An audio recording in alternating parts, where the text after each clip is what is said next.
Hi, this is to tell you about all the different microphones that I personally use on my ZOOM H2N. I've got two cameras on the go, so I'll go from one to the other just because it makes me feel good. Now, I'm recording what we're spacing onto my Canon HF G10 and onto my Sony 20V. And then I put it all together in one of my editing suites by Corel called Video Studio Pro X9. And it sort of does it all for me. I put the gaps in between, changing from one video to another, one camera to another. But in the main, the sound stays the same. So you'll hear me, I'm using the Zoom now. What you can hear will be the Zoom, not either of the two cameras. Anyway, I shouldn't keep saying anyway. The first one I'm going to plug in.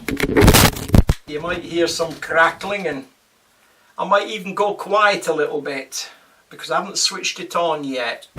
This one has an on-off switch, and bear in mind I'm recording down onto the ZOOM H2N. Where I had it without a microphone in, I had it on XY. That's the speakers facing that way, two of them. There's actually 5. I don't bother with the other 3. Too technical. But this is a SIMA, S-I-M-A, SRM600. I'm just going to show it to the other camera. And it's an electric condenser microphone. And it has a little battery inside it, which if I hold the top and spin that, you can actually see it. Not necessary with the Zoom, but it is necessary with many cameras,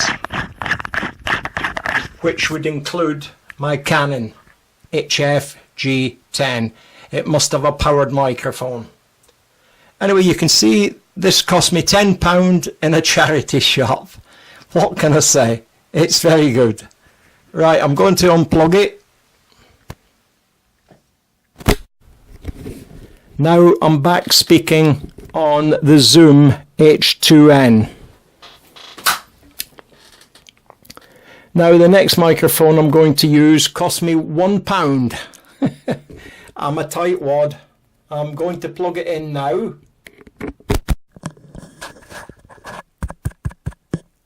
And I'm speaking to the muffler on top. And you can bend it, twist it, shape it. Bend me, shake me, and forget it. I can't sing. But there you go, that's £1. Don't know if it's any good because it's probably mono. And I'm going to unplug it now.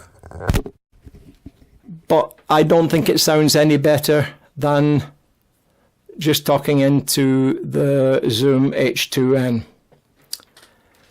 The next one I'm going to try is a cheap lavalier mic, the ones that plug and hide under your clothing.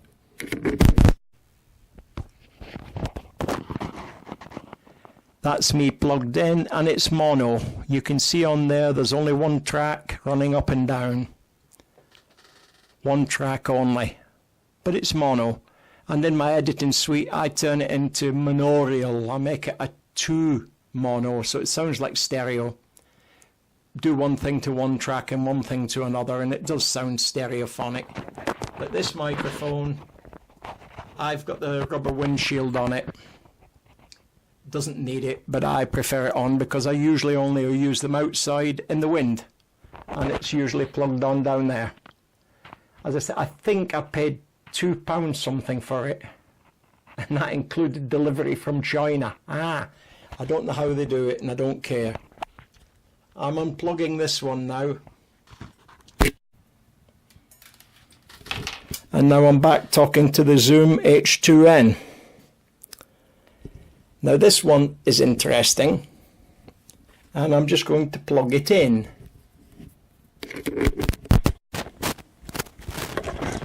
Now, I'm going to show you the signal because it says it's mono. It says it's not mono, it's stereo. And I'll show it to the other camera. It's stereo. Now this one, it says Sony on it. And you can hear it is a stereo. And it says Sony on it. But I do not believe for 1 minute it is a Sony. Okay?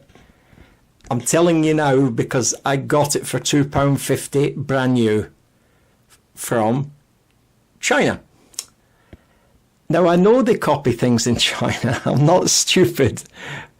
And I think this is what this is, because there's nobody can afford to sell a Sony stereo microphone for £2 odds. But nevertheless, it's effective. You know, it works on this. You'll hear better than I can at the minute because I've not got earphones plugged into it. So there you go. That's this Sony, the Mickey Mouse one, as I call it. Sorry, Disney.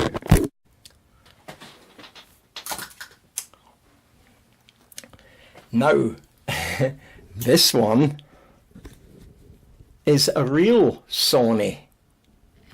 I'm just going to plug it in. Now this one is a kosher Sony.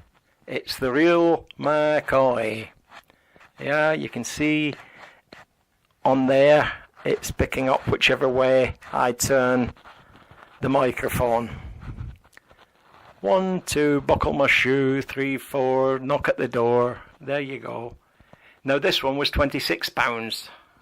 I keep the rubber on because it keeps falling off, the foam masks. So I take the foam draft excluders out with me and I clip it on there. And it works perfectly. I don't know as it's 23 times better than the pound microphone. That's for you to decide. I'm just telling you as it is. And then we get to this one. Now this one is a hammer. I've owned it since the days of film. You won't remember that. Used to have it on celluloid and we used to dip it in and out of tanks. Anyway, I'm going to plug it in once I've switched it on. This one does have to be switched on.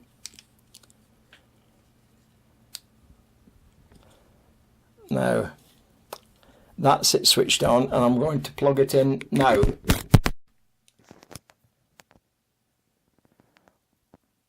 As you can see, I'm going to show you, this one too is mono. You'll see there's only one bar moving on the ZOOM H2N. See, just the one bar moving. But it's power switch, so again, it works with the Canon. Nothing works with the Sony because it's just the Sony speakers that are built in. Hence why I use this and I synchronize my lips so they don't do that. When I say boo, boo, my lips to you and you go boo, boo. Otherwise it just goes anyway, that's it. That's mainly it. It's not all my microphones, but it's the ones I use regularly. I have a big one up here called a blue, and it's a big hefty one that I use in the studio. Just let me unplug this. The big one up there is called the Blue Yeti, Y-E-T-I, around about £100. But that's the one I use when I'm sitting at the computer.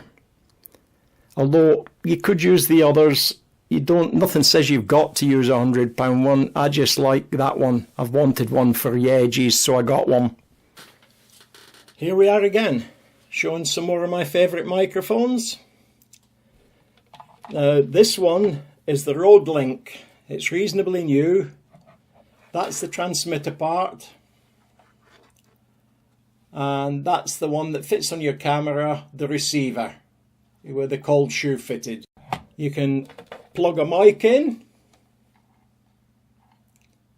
In my case, I've got a lead in because I'm not using the lavalier mic. I then take this lead out of the TX unit on the RodeLink, and if you look on there, it says line in, but down there it says line out.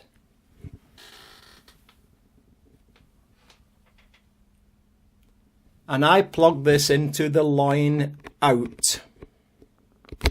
Line in is if you're putting a microphone in. Line out is if you're sending it somewhere else. And I am sending it theoretically to this on top of the camera. Now it's a brilliant piece of kit, the RodeLink, 100 and odd meters. I have had 180. But it doesn't like too much going round buildings, round corners, and being 2.4 gigahertz, too many mobile phones, etc. Although it's got 8 channels and 6 per channel and so on, it runs into thousands, and it self-seeks its own channels, so it's pretty cool. But now I am recording onto this using this, because it's just a microphone, nothing else. And this will send to that and so on, but it still only covers 100 meters approximately, give or take, depending on your circumstances.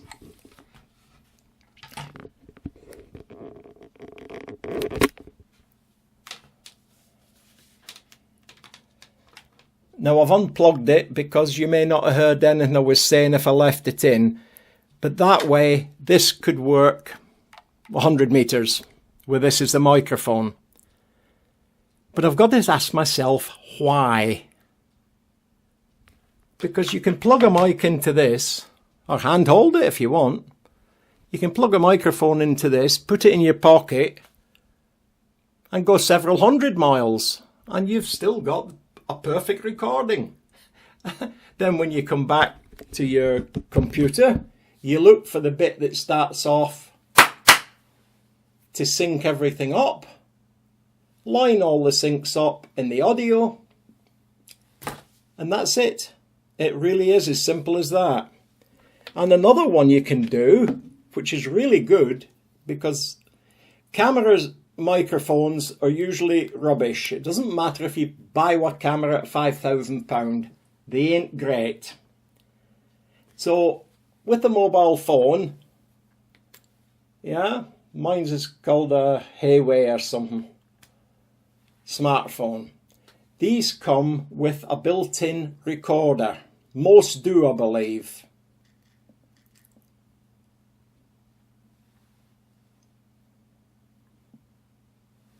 And there it is. I'll just show it to the other camera. And then you've got this.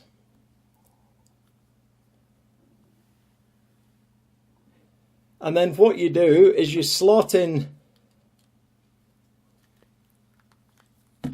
a male 3.5mm, and then you take this to here and plug it into the bottom line out again, and you can go la di da di da di da di da da di da di da di da di dum dum dee, and you can do that la di da di da dum dee all day long if you want, as long as your batteries last. And then you simply press stop recording. But when you've stopped recording, you can move into another mode that gives you an option of sending it to Facebook and messages and email.